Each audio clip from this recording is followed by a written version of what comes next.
My name is Dixson. I'm a former co-founder of the Forcibly Displaced People Network. I finished up with them in early 2021. My name is Renee Dixson, and I'm a co-founder and chair at Forcibly Displaced People Network. Hi, my name is Ine Beerens. I am the Senior Manager of the Digital and Multilingual Programs team at Migration Council Australia. FDPN is about helping LGBTIQ migrants, refugees and asylum seekers to build their capacity and connect with people to achieve their best potential. Also, we're helping different resettlement services to understand and to help and provide better support for our community. In 2020, Forcibly Displaced People Network got a grant from Pride Foundation Australia to develop the first Australian training module on LGBTIQ displacement and settlement. So before that time, there was no collaborative resources to build the capacity of community services on this issue. And so we put a proposal together in partnership with Meridian, a local LGBTIQ+ organization here in the ACT, Migration Council of Australia, a peak body for migration services, Bridge Mills, and LGBTIQIA group in Melbourne, and also the Centre for Digital Humanities Research at ANU to create this unique training module.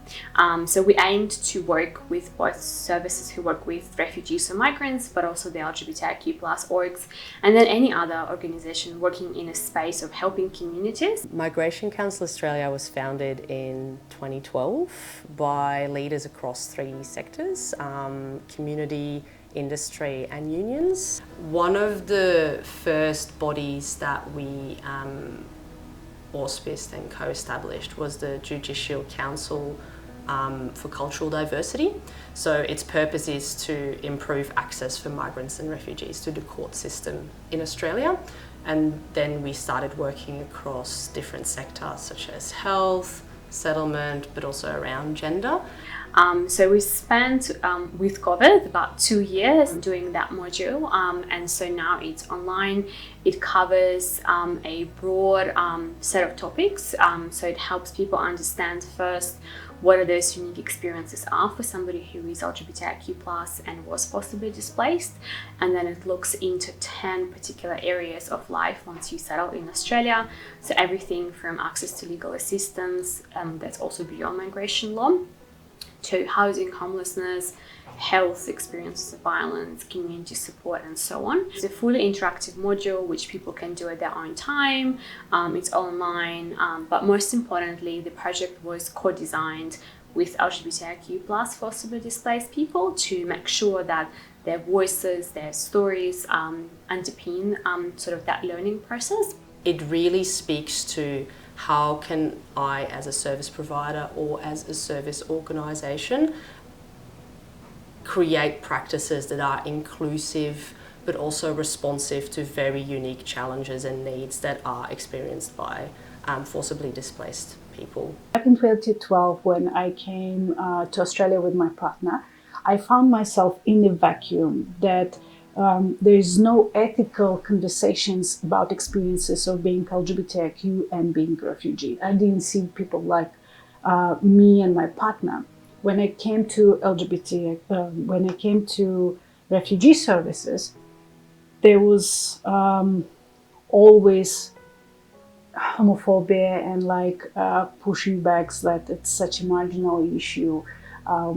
There is no time for this now, maybe later. What we have seen across the board, that a person goes to a service, and if a service does not understand that intersectionality between their sexuality or gender identity or being born as an intersex person and their displacement and the impact of their visa and the impact of traumatic histories, they're not getting equitable outcome in receiving those services.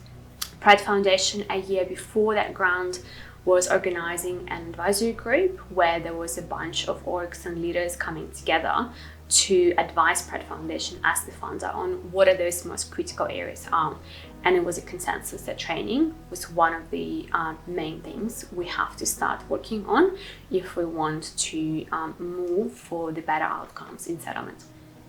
There's no training to allow for interpretation and translation of issues around gender identity or sexual orientation, and that lack of training spans across different things, so different sectors, but also within the migration process, decision makers, etc., which compounds the challenges that are faced.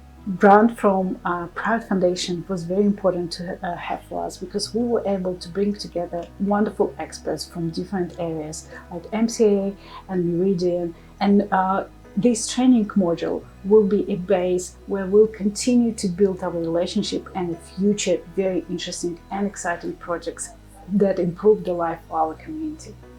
So having the grant made sure we had the funds to pay people for their lived experience, because for FDPN, that's one of the key areas, is that if we work with the community, they have to be paid for their expertise, but also, to be able to produce a whole range of video and audio materials. Working with Pride Foundation Australia, I must say, it's such an amazing organisation.